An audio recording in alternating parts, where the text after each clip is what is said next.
METS Ignited is the industry growth centre for mining equipment, technology and services. Australia's METS sector is a recognised world leader in innovation and technology, delivering the safety, environmental and productivity outcomes that sustain our global resources sector. The success of Australia's METS companies has created more highly skilled jobs and expanded the local economic contribution of Australia's leading technology sector.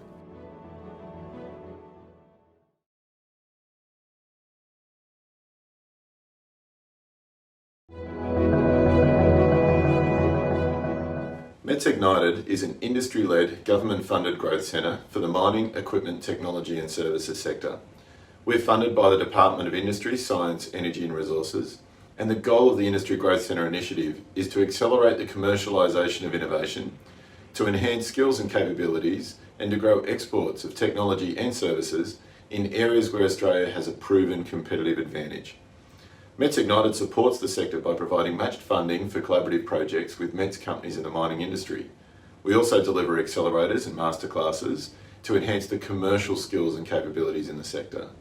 We also sponsor industry events such as this one to promote the various support programs and to bring the ecosystem together. The success of the Australian METS sector has created more highly skilled jobs and continues to expand and grow the economic contribution generated by Australia's leading technology sector. This includes building the future skills in areas such as data and analytics, robotics and automation and engineering services. At METS Ignited, we recognise the important role that technology has played in our national strengths. Our focus is now on ensuring that world-leading innovation that enables these primary industries is productised and commercialised within our national economy. We must invest in our local capabilities to successfully support productisation and commercialisation of those innovations that have emerged from our world-leading resources sector. Many of those innovations are the result of years of sustained investment, often by the major producers. Now, with the backing and support of these industry leaders, we want to see our sector capitalise on this investment, converting those innovations into products and services and making them available to the wider market. Over the next hour or so, we'll be talking with a number of successful METS companies who have delivered on their commercial success. We're talking with their founders and their leadership teams on what it's taken for them to achieve the level of success they've delivered. We hope that you all get some value out of these lessons that companies have learned, finding their own way in the market. And hopefully you can apply some of these lessons to your own organisation, helping you scale and grow and build commercial success. I'd personally like to thank each of the presenters for making their time available and their willingness to share with the wider community some of the lessons they've learned. This includes some of the challenges they've faced and some of the lessons and mistakes they've made along the way. We hope that this is a useful session for everyone, and please join us at the METS Ignited virtual booth if you've got any other questions after this presentation. Thank you.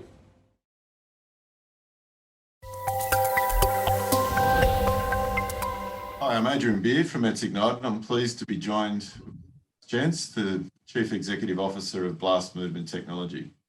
Jacques joins us to share a bit about their company and to share some of the pathways to success and some advice or lessons learned they can share from building a successful business. Jacques, if you could start by please introducing yourself and your company. Tell us a little bit about what you do. Thank you, Adrian. I think you introduced me already. I'm Jacques, the CEO of Blast Movement Technologies, or otherwise just known as BMT. So we have a uniquely patented solution where we use uniquely patented sensors that we plant in a blast, in an open pit mine, and we put them in dedicated holes and we take their 3D position in space. And then after the blast, we go back to the blast area and we determine their new location, so their new 3D position in space.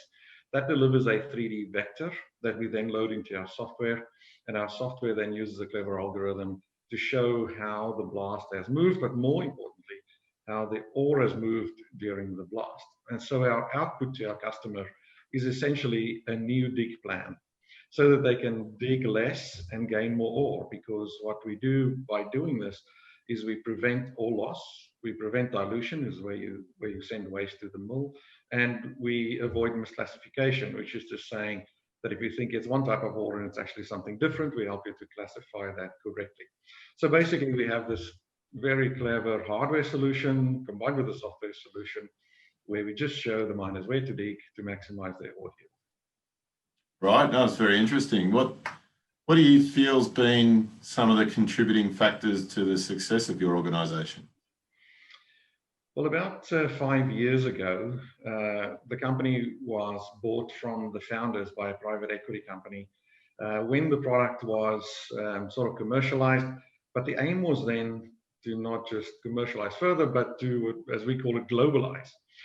So at that point in time, we had one office here in Brisbane in Australia, and we serviced 60 customers around the globe. And we decided at that point to globalize. What we needed to do is to go where our customers were. And today we've gone from those 60 customers to 140 customers. Wow. In 42 countries. We've established offices in North America, South America, Africa, and in Russia. And basically we went to where our customers were. That was what we set out to do. And in that process, in the last 5 years, we've actually managed to triple our revenue in a 4-year period. So basically, at the time that the private equity company bought the business, they funded that growth plan, and that's what we set out to do.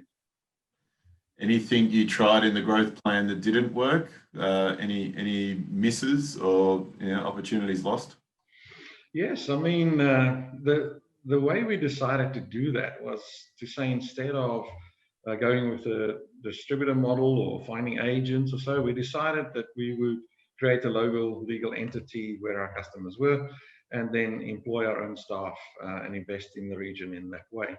And as you can imagine, trying to recruit people and employees in cultures, and I'm talking about how people behave, but also different business cultures in those countries, proved troublesome. So, we had a few of those that went wrong. And as I said to my board at the time, this is the plan we set out to do, but we have to be prepared to get it wrong. And so we did.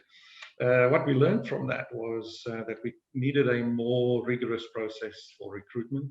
And we have over time developed a recruitment methodology where we now can, with ease, recruit for culture, and have been very successful doing so in the last 3 years.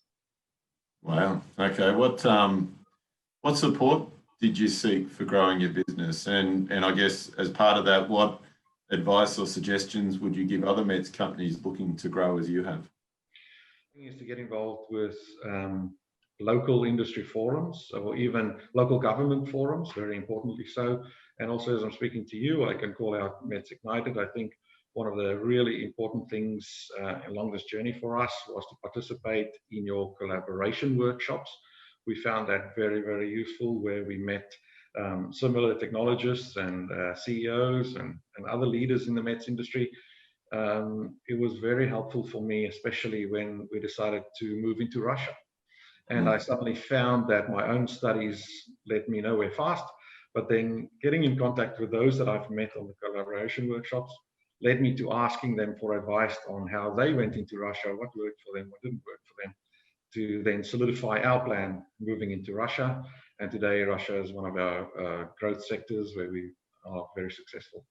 We often find that small, innovative technology companies in the METS sector often exist of the founders, and the leadership team are usually technologists. And this is also how BMT started off. But I would highly advise that if you want to go global and go big, that you start thinking about what your A team looks like. What BMT did is, as part of the plan to grow, was to appoint a sales professional and started employing world-class, world-leading sales methodologies. And although we were only 8 or 10 employees at the time, we decided that was a crucial step for our business. The next thing we did is we employed an R&D manager to assist the technologists on thinking about the years ahead. What should the roadmap for technology look like by people that do it as a profession? Following that, we appointed a marketing manager, which took us to the digital platforms and getting us known out there. So when we had 60 customers, it was really the early adopters that bought our solution. But today, we're actually the standard for grade control in open cut gold mines. And we got there on this journey through our marketing journey. So it's important that those professionals are drawn into your business, and that you shape up your business with world-class processes and systems. Some other bit of advice is a crucial lesson I learned I was sitting at a dinner next to an innovation lead for one of the big mining houses. And as we got chatting, I asked him, I said, so when you get up on the podium, you say, we love technology, we love to buy from innovators, yet you don't buy my product and my solution. So what's going on? Is there a mixed message here? And the answer he gave me was very, very useful, and that shaped our growth. Because his answer to me was, the moment that you can give me 24-hour support in the region where my mine is, in the language that my people speak, and build them in the currency they like to pay, that is the day that I will buy from you. So my advice for young and upcoming technology companies is to make the investment and to go where your customer is, and that you can be sure to support them in the way that they want to be supported. Fantastic. I guess finally, what's next for you in the business? What are the opportunities you see ahead? Well, in January of 2020, Hexagon Mining acquired BMT, and so we are now part of a 750-man operation globally.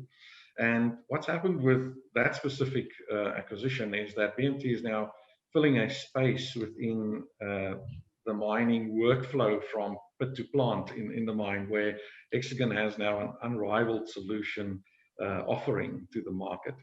And we are very excited because to us it means that we can engage with our customer, not only for the traditional BMT solution, but also for a total encompassing solution where we can bring this ore yield and ore recovery increase to our customers throughout the process, from planning for a blast right through to delivering the ore to the stockpile or to the mill. And that's very, very exciting to us as we embark on this journey for integration and becoming part of this bigger family. Wow, so that sounds like exciting times ahead. Thanks for taking the time to share with us your experience and your growth. Hopefully this has been helpful to other METS companies looking to achieve the same growth ambition that you've realised, and I just appreciate you taking the time and sharing your experience. Thank you very much, Adrian.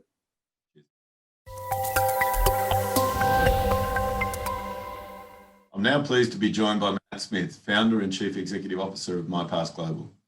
Matt will share a bit about the MyPass business, their pathway to success, and some of the lessons they've learned along the way. So to kick us off, Matt, could you please introduce yourself and your company and tell us a little bit about what you do?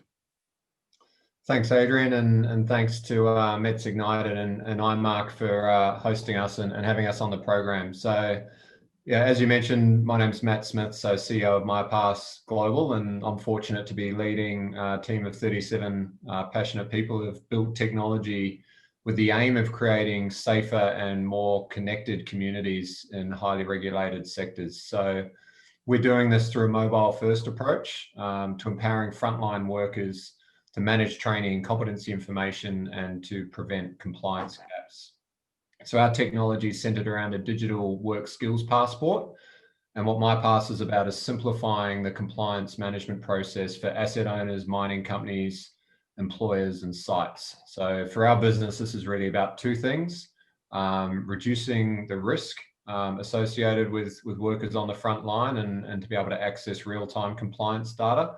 Plus, from a cost perspective, reducing some of that back office burden that companies experience by having more streamlined processes to ensuring that you do get the right worker with the right skills on any site or facility.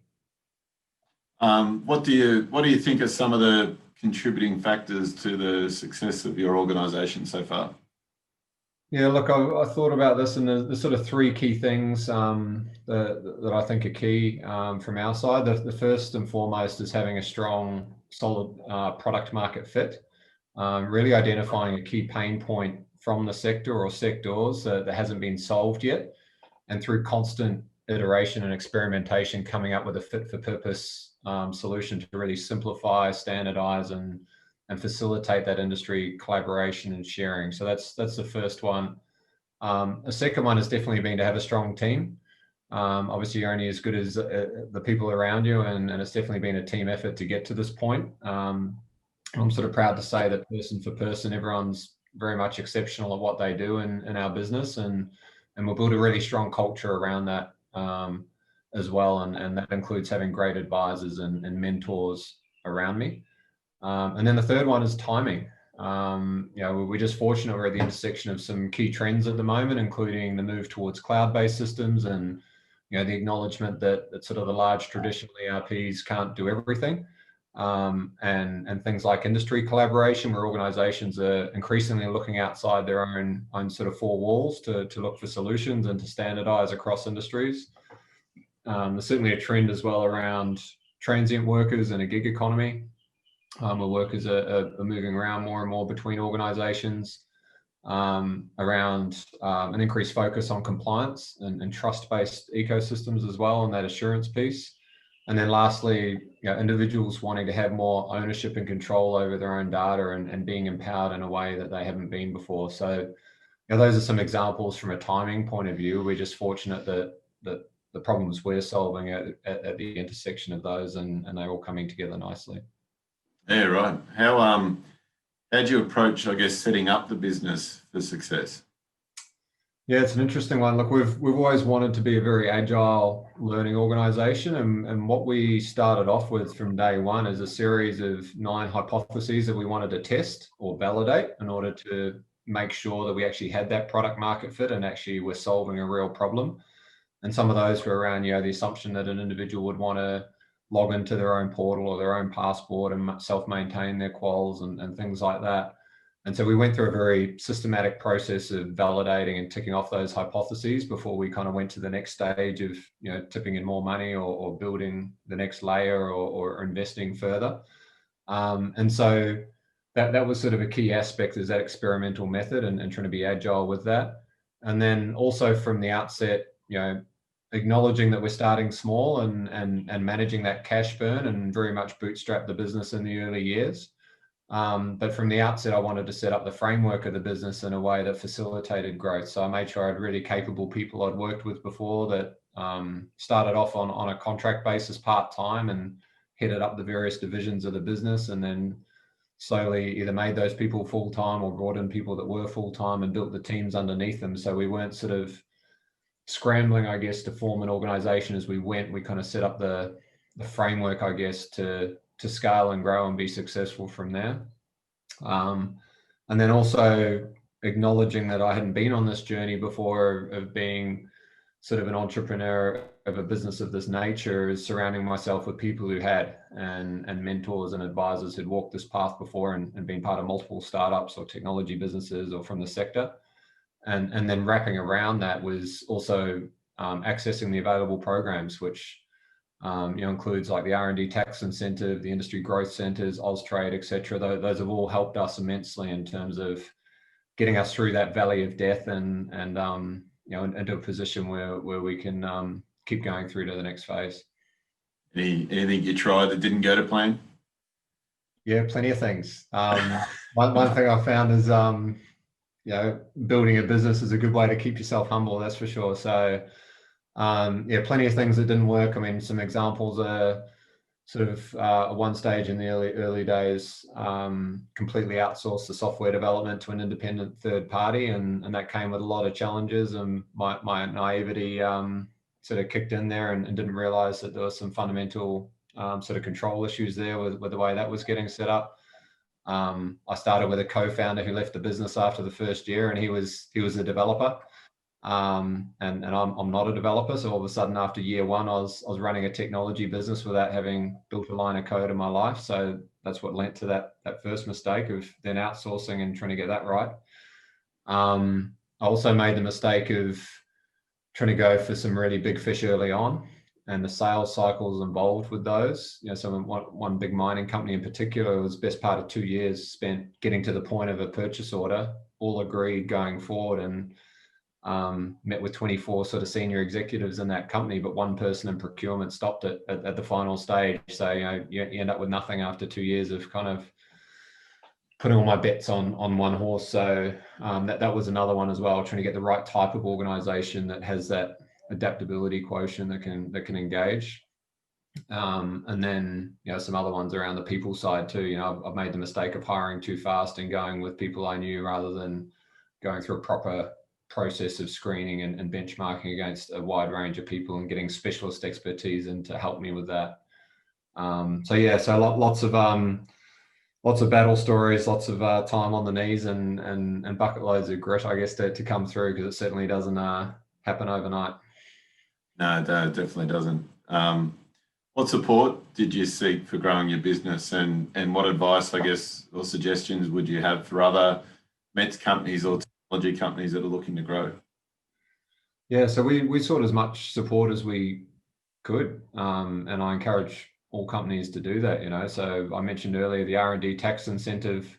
Because we're bringing new to market technology and we've invested heavily in R&D over the last 7 years, we've taken advantage of that program and continue to invest in that. So that's been really helpful from a cash flow point of view. The Accelerating Commercialization Program, we've been fortunate to have received 3 grants since 2013, and they've really helped us get through that valley of death. And when we received our first grant in 2013, we had 2 staff. Now we've got 37 and growing. So it's really helped us get through that. We're actually in a grant program right now, our final one, which is targeting the overseas growth into the US, which has also been supported by the Austrade landing pad. So I spent 4 months with the family in the US last year, starting in San Francisco and also Houston, to take advantage of that program to enter a new market. Also the EMDG program, Export Market Development Grant, which has really helped with that US targeting as well. The industry growth centers have been really key as well, of which METS is a part of, and we've been working obviously with METS Ignited in recent times, and also initially with NERA. So we're fortunate to be the recipient of several innovation vouchers and co-funded projects through NERA, as well as overseas campaigns too. So there's kind of been a full kind of spectrum there, and even recently partnering with the state government, with Victorian Department of Health Services for their We Volunteer project, and mobilising volunteers to help vulnerable Victorians for COVID. So, I guess when I kind of retrospectively look at it, we've kind of tried to access every program at the right stage of our journey, and it's helped us significantly, right through to the US expansion side. And finally, what's next for you and your business, and what do you see as the opportunities ahead? Yeah, so look, our vision as a business is to create safe, agile, and connected communities. So part of our vision is taking the core of our platform, which is that digital work skills passport, that portable credentialing component, and applying that across other sectors and industries. So we're very much intent on building upon the base we've already got in the resources sector, and also on the heavy industrial side, and apply that to volunteering and aged care, and actually allow that individual to use the same digital passport, digital wallet to move between multiple facets of their work and volunteering and personal life. So that's a key focus, as well as what I mentioned before around starting to stretch our legs overseas as well. So we're on the cusp of some engagements with a couple of the super majors out of Houston in the US. So we're focusing initially on the US energy sector. Obviously, the timing's not the best there in terms of going full throttle in the US. So we're sort of keeping that dialogue moving along for the right time, but certainly starting to replicate the model that's been successful here in terms of creating that credentialing ecosystem that we know has applicability, not just sector by sector, but geography by geography. So, we've certainly got ambitions to be a substantial global business, and if we execute the strategy well, we've got every belief that we can get there. Oh, that's great. No, thanks, mate. I appreciate that, and I'm sure that there's a lot of useful advice for many of the METS companies emerging out of the sector. So thanks for your time. No, thanks, Adrian. Thanks for having us.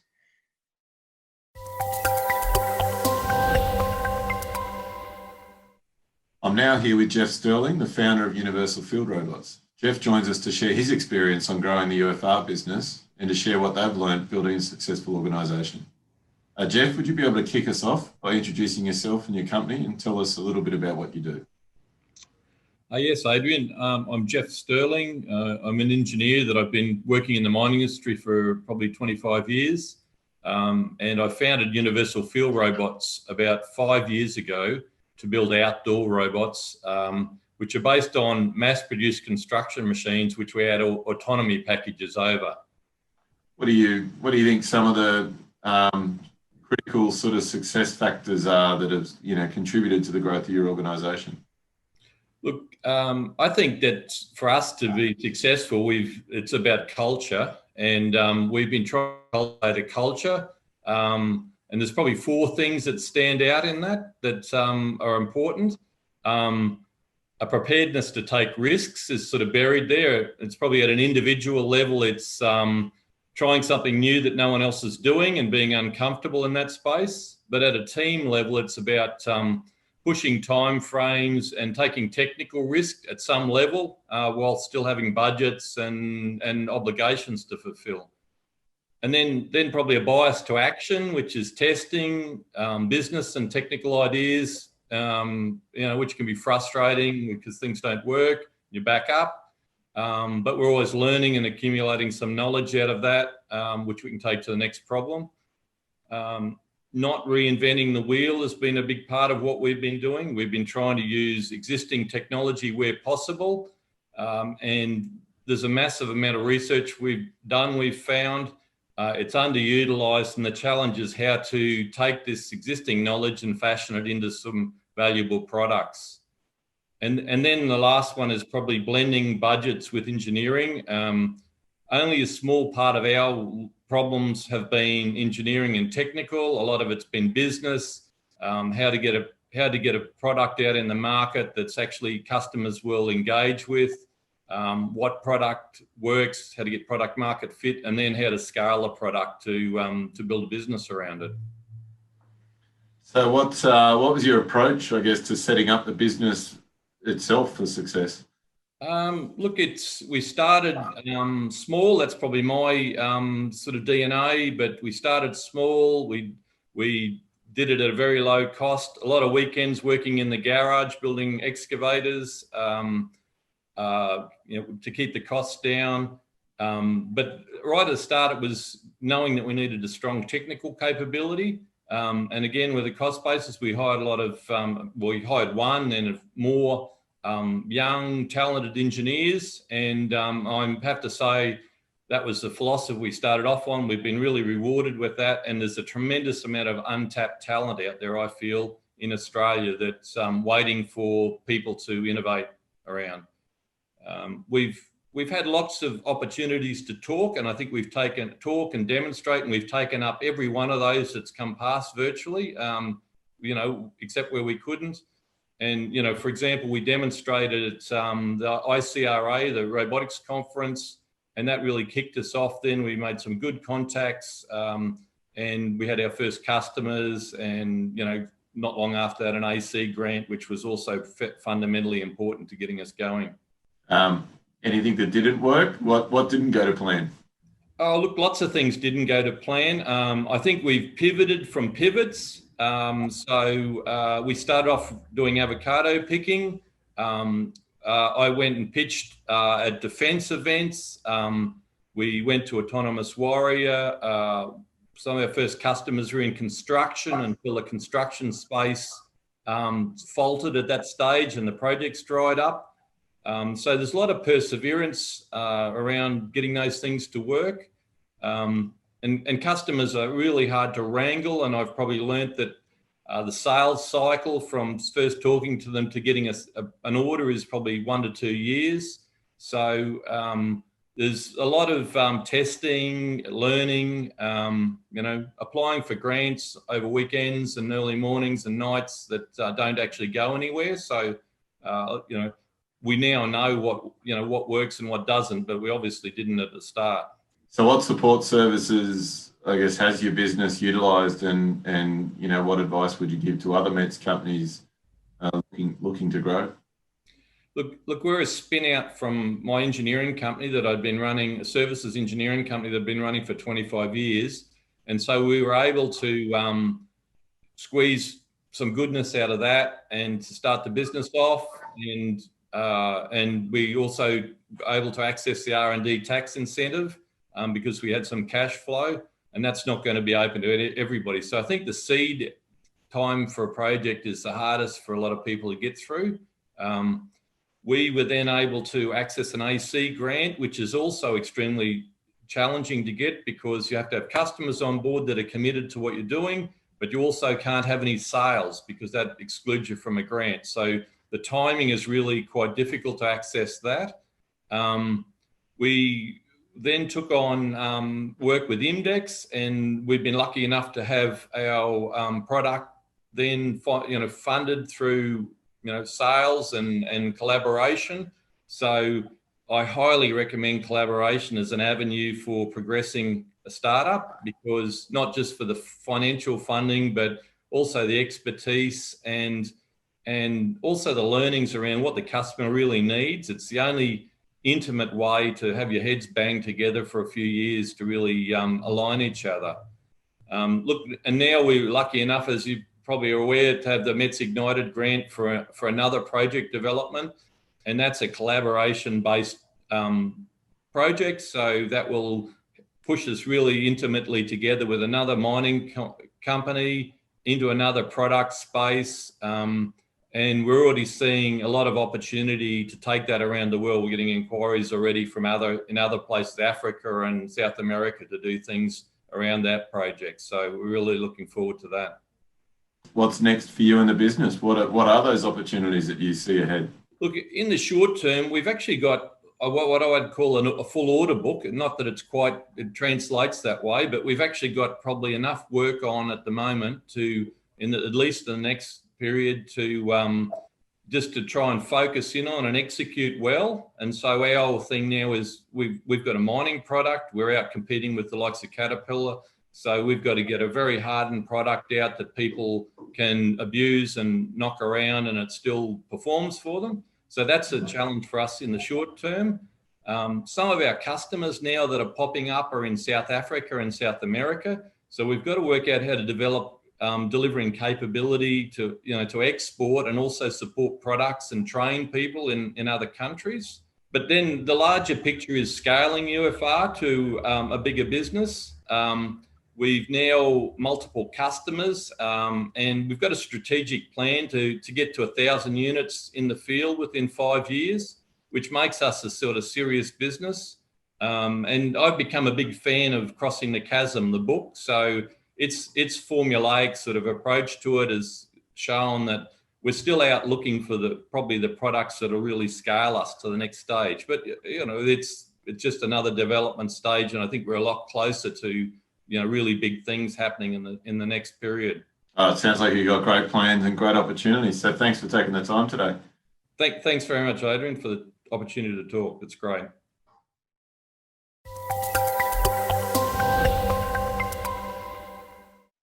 I'm here with Pieter Strobos, who's the Business Director for Process IQ. Pieter's here to share some of his experience in establishing a successful business and what they've learnt on their growth journey. So Pieter, could you tell us about yourself and what Process IQ does? So I'm actually studied metallurgical engineering years ago, and very soon became very interested in optimization on mining plants, particular minerals processing. And so I've really been working in that field all my life. I came to Australia in around 2000, and by about 2011, I started Process IQ with my business partner, Daniel van der Spey. So we make a great team. I'm very interested in business development and finding technologies that's helping the mining industry being more productive. And Daniel is the technical director, and he's, I suppose, the guy that makes all these things come together and work in practice. What do you feel are the key factors behind the success of your organisation? I think one of the main attributes that one should have to make a business successful is empathy with everybody around you, really, with your clients, with your employees, with people that are prospective employees, with your business partners, even with the government and the community out there. A business can't operate in isolation. You need interaction with a lot of different people. So you really need to put yourself in other people's shoes and understand where they're coming from. When you're in business, you should really not be afraid of any specific discipline. Make sure you're you're all over everything and have an understanding. You know, if people talk about your accounts or your marketing or your sales or technical aspects, you really need to understand things and always have a beginner's attitude. Don't think you know everything. Always assume you've got something to learn from other people, and never think there's areas that's beyond you. You really need to understand everything because it's your business. You can't just blindly rely on other people to give you advice. You really need to understand what you get into. But you also have to be careful what sort of advice you take. Everybody has an opinion. You can't just blindly follow advice of people that are not invested in your business. So is there anything you've tried that didn't go to plan or didn't work? Oh, lots of things. That's happening all the time. You know, from small things where we try different approaches to sales and marketing all the time. We've tried different products. Some of it we initially started off with and persisted for years with. Others we've very quickly got out of. And there's just a many different factors why things are not going to work in a business. So you need to be able to pivot and change your mind and change things, and don't think about the historical cost that you've invested in time and cost into a certain direction or a certain product. That's in the past. So you always need to look forward. We've for example, at one point started a business that, in retrospect, actually looks a bit silly, but we were going to import grinding media to Australia. We didn't actually know right at that time when we started that the government has put on anti-dumping laws against Chinese products. And so that stopped the thing in its tracks. And I suppose it's one of the things we tried. But, you do these things sometimes, and, you've just got to learn from your mistakes and move forward. What support services has your business utilised, and I guess from that, what advice would you give to other METS companies that are looking to grow? Yeah, so we've actually been very active in exploring what support services are available. I think we're extremely fortunate to be in Australia and have a tremendous amount of government support for entrepreneurial businesses. So I actually only realized that it's too late in my, not too late, it's never too late, but, I realized quite late, what a tremendous amount of support services there are. So initially, one of the first things we did is we went on a one-day free seminar for digital transformations through METS Ignited. And at the time, I didn't take it very seriously. I was just like, okay, fine, this is a free thing. Let's just go and take a day off at, I think it was close to Curtin University, and just listen what these guys have to say, and went in with a very open mind. And that sort of was very transformational for our business because it was both me and our technical director. And that it really formed a vision for us about where things are going in the future. And that meant we were well positioned to take quick action when we saw the right opportunities come our way. So then after that, we started really digging in and looking even at things like funding and consulting services through the Entrepreneurs Program that was available. And that all, I suppose, led to the collaboration and the new joint venture that we started with IQ. And we also accessed funding from METS Ignited, which was basically like an accelerated commercialization and collaboration funding. And that was transformational for that business. That business now well up and running. We've got many clients globally that we support through remote optimization services. And we also won the collaboration award at the last IMARC conference, which was really an amazing acknowledgement of what the whole team has achieved. And I think that whole collaboration theme was also transformational for us, is to really listen to what people are saying. Sometimes it's difficult to understand why they hammer on things like collaboration, why is it such a big theme? But if you really immerse yourself in it, you'll quickly find that maybe you don't know everything, and maybe you can't take the whole cake, but you can make the cake a lot bigger if you collaborate with other people.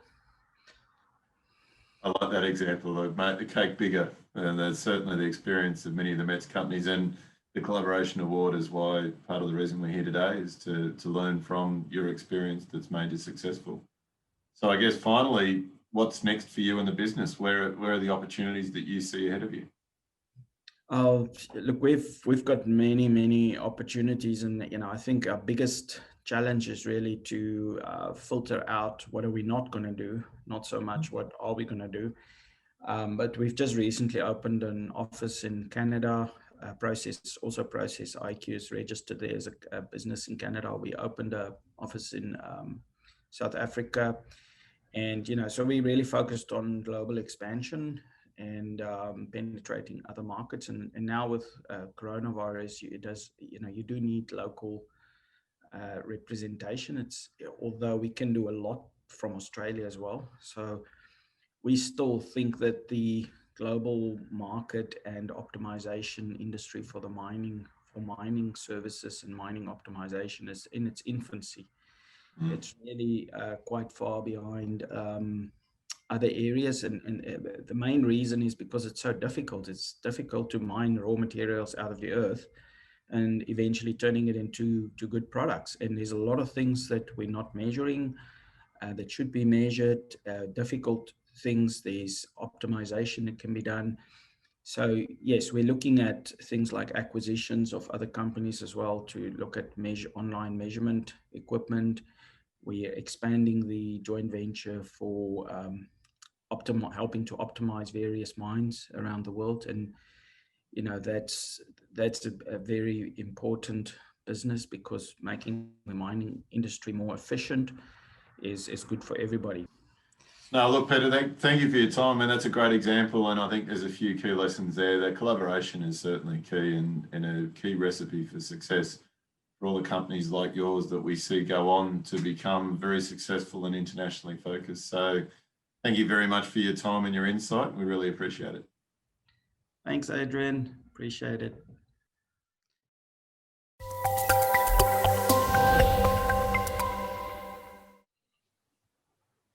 I'm now pleased to be joined by Gerald Whittle from Whittle Consulting, who has been challenging conventional thinking in the resources sector for over 20 years. Could you please introduce yourself and your company and tell us a little bit about what you do? Thanks, Adrian. So the Whittle business started 36 years ago now. My father, Jeff Whittle, wrote the Whittle pit optimization software, and it's become an industry standard.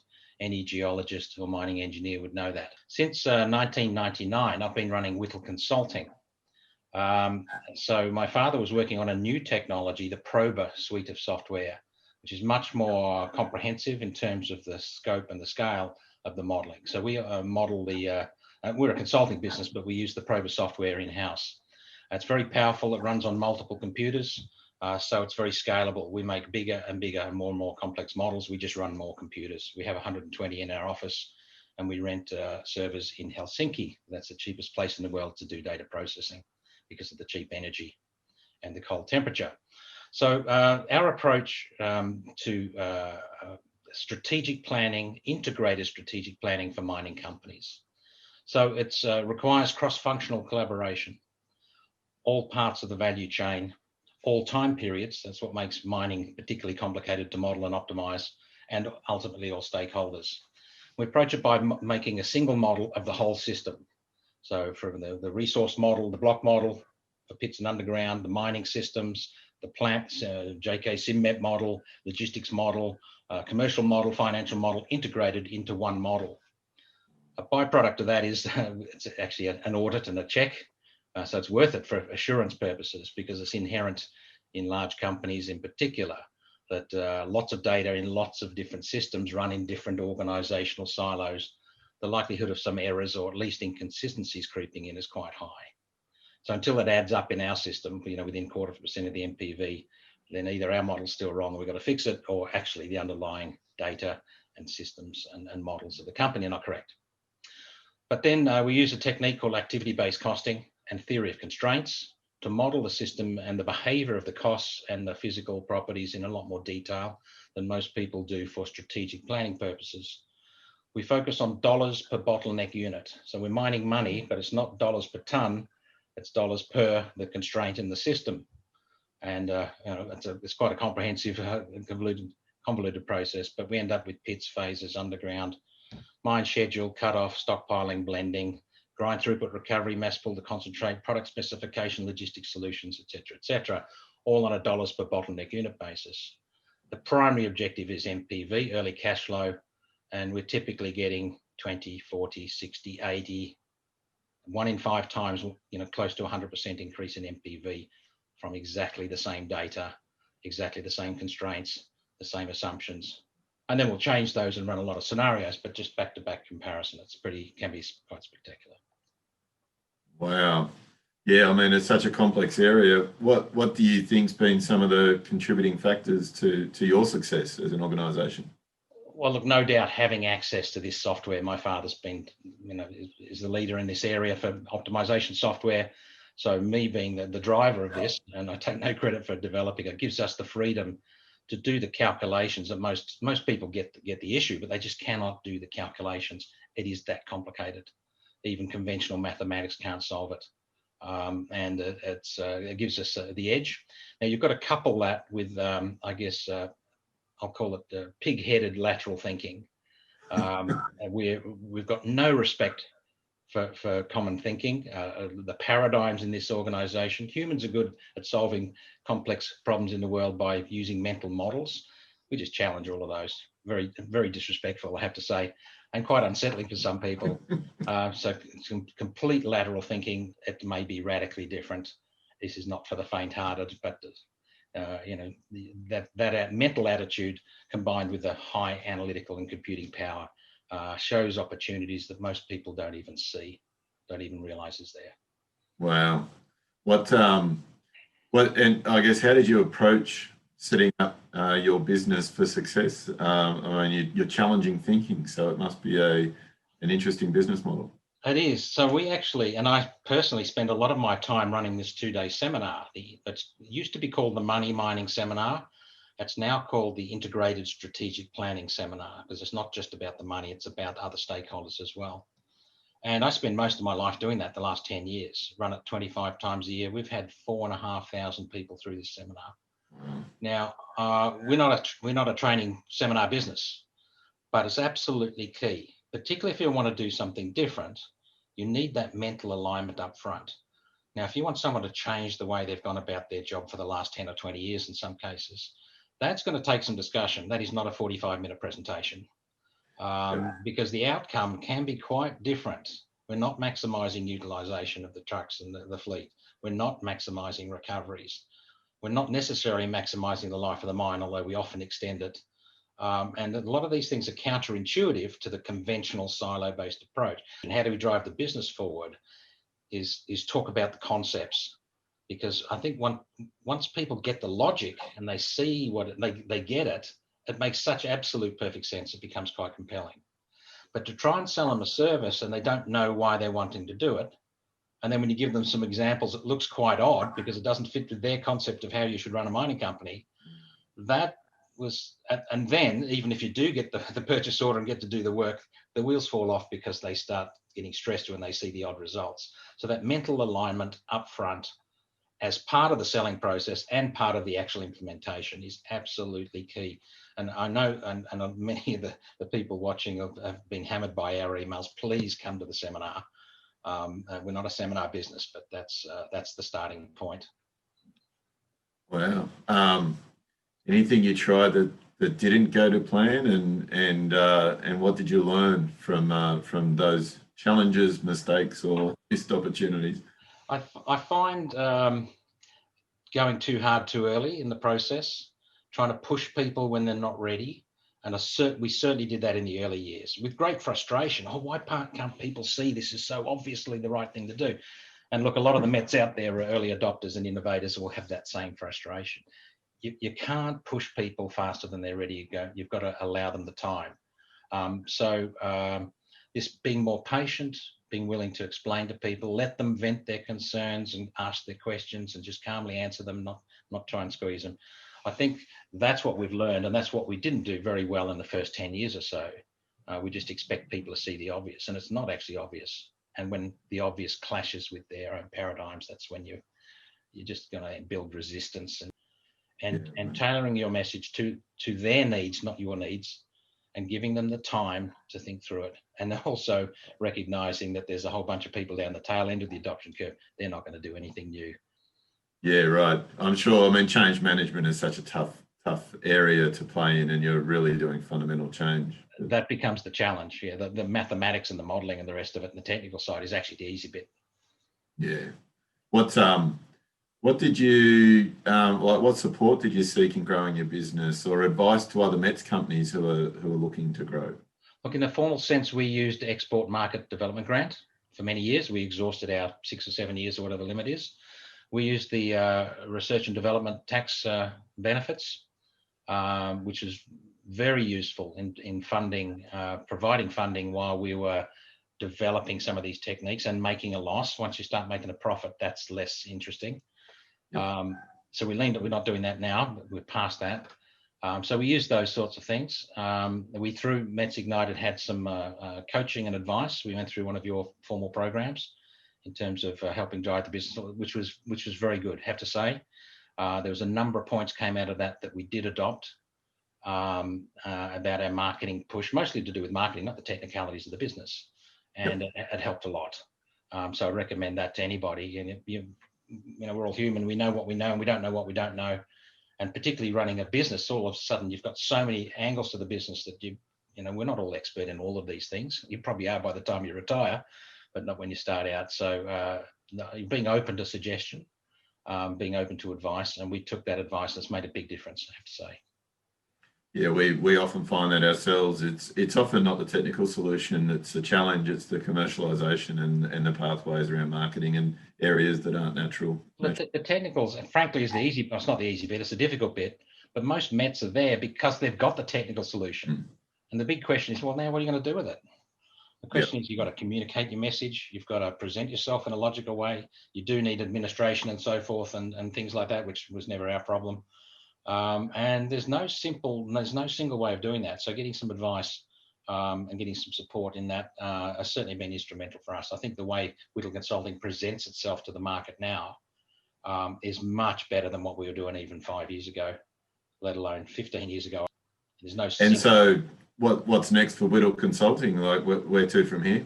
Well, one thing we've been doing in a commercial sense, and I understand not all METs can do this, but we can, is something I like a lot. Well, two things. One is for junior mining companies, we're working for equity. Our input into a life of mine plan is particularly useful in a pre-feas or a feasibility study stage. We do a lot of work for operations, probably half our work for operations. But those companies are in that spot where they haven't got money, they're trying to raise money.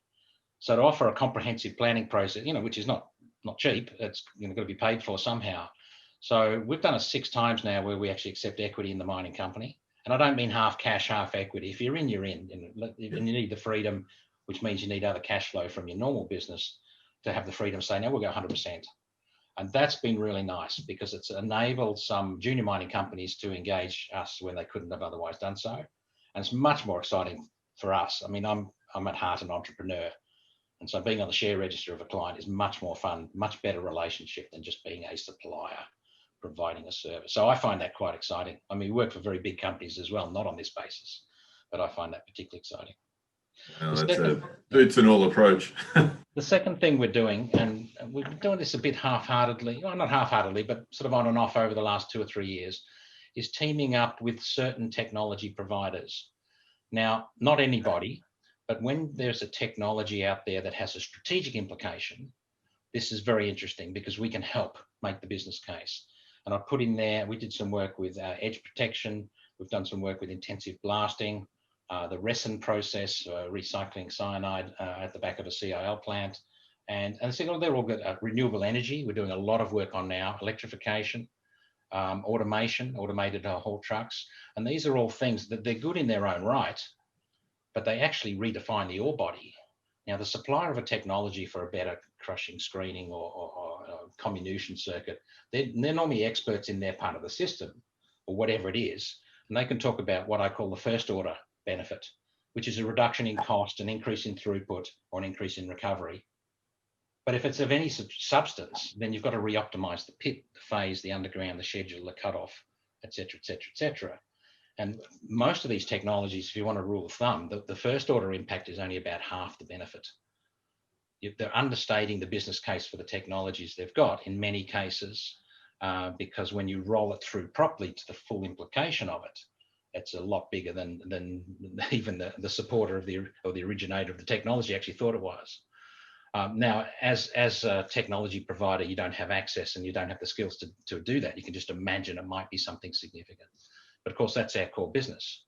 So optimizing a life of mine plan under the same assumptions, and then inserting with this technology to see if it's relevant, and just as importantly, to see how you would use it, when you would use it, and to what extent, and when do you turn it off and when do you turn it back on, and the calibration of ore sorting and the intensive blasting. I mean, there's a whole range of powder factors. What's the right one? The answer is there isn't a right one. You change it from time to time for different rock types at different stages in the life of the mine. That's the sort of calcs we can have. Do and leverage a good technology, and not just a better tire or something like that. I mean, something that has, or better wheel nut, something that has a strategic implication. In other words, a technology that redefines the ore body. This gets interesting, and that we can help METS to project their business case, quantify it, and communicate it at a corporate level as to why this thing's good. You know, so the recovery's up 0.5% or the throughput's up 3%. What does that mean? And it's not a simple question, but of course, we can help answer that from a business point of view as to why that's a good thing. Wow, well, look, thank you, Gerald, for taking the time and sharing your experience with the industry. And I'm sure there's a lot of takeaways and lessons to be learned from your experience. So thank you for sharing. Okay, thank you for your time. I'd just like to take a moment to thank each of our contributors for this session. I hope you all gained some useful insights to the factors that contributed to the success of these companies. From Jacques at BMT, I particularly like the comments around proximity to customers. The moment you give me 24-hour support in the country where my team is, in the language my team speaks, in the currency that we operate in, then you'll buy your solutions, I think was a real sort of key takeaway there. A common theme was the importance of the team. I think it was Jeff from Universal Field Robotics who commented that culture is key for success. Be prepared to take risks, understand timeframes, but be deliberate about your actions. Take actions to keep learning. And I think it was Pieter from Process IQ talking about empathy with the client and with the employees were some of the key contributors to their success. I think in terms of the challenges, scaling isn't easy. And you need to recruit for culture when you're entering new markets, not just your own company culture, but the business culture and the environment you're operating in, understand the way those local economies work. It was interesting to hear Matt's comments around outsourcing on the early days of starting up MyPass. You know, particularly if you don't have a core skill set in an area, outsourcing can be a challenge. And I guess Jeff at UFR talked about sales cycles and just be ready for, you know, what are long sales cycles as you develop and grow your technologies and innovation. In terms of advice, I think it was Gerald from Whittle Consulting.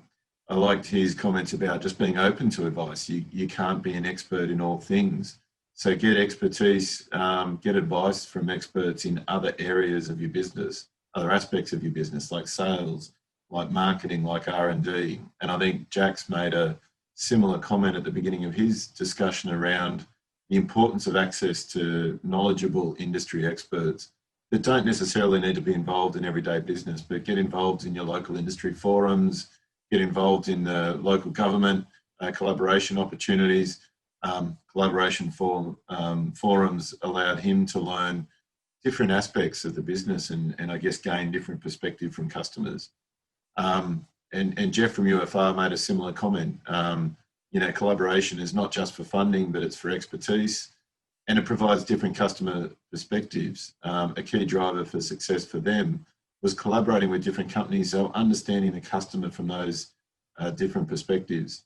And I think finally Matt's comments around use everything you can find. There is a lot of support out there. Take the time to find what supports services there are for your organisation and use them. Use them all. That's what they're there for. And we certainly obviously advocate that as METS Ignited, but there are a lot of other programs, not just us, that are out there to help businesses scale and grow. So, hopefully this was useful to everyone. Some opportunities to learn from some award-winning businesses and what they've done to achieve success. And hopefully we can apply these learnings to other technology companies in the METS sector that are working with the mining and resources industry so that we can scale and grow the sector. So thanks for your time. And I hope this was useful, and please come and join us again, as I said, at the METS Ignited virtual booth, where we'd be happy to talk to you and answer any other questions and see if we can find you the support your business needs. Thank you, and enjoy the rest of the conference.